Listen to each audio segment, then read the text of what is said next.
You said never let me go. You said never let me go.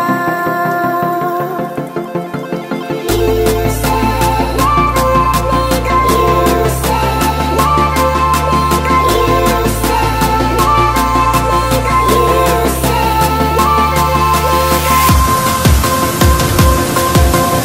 You said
What's up mga kautol? Sa wakas may Jollibee na rin tayo dito sa Michigan.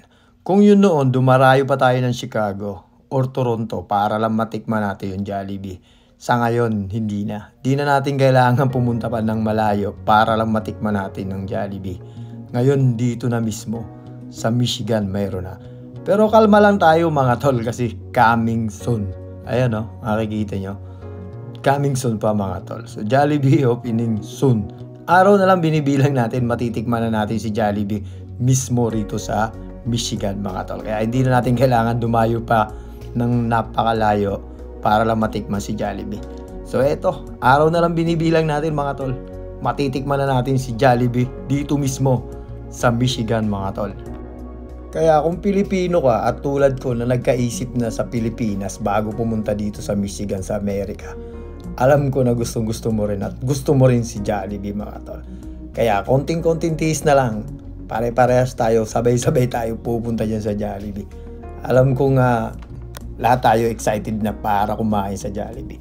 So shoutout nga pala sa mga players at naglalaro dyan sa 21 miles sa Romeo Plank. Alam ko lahat tayo excited na para kumain dito sa Jollibee. So napakalapit nito dyan sa court.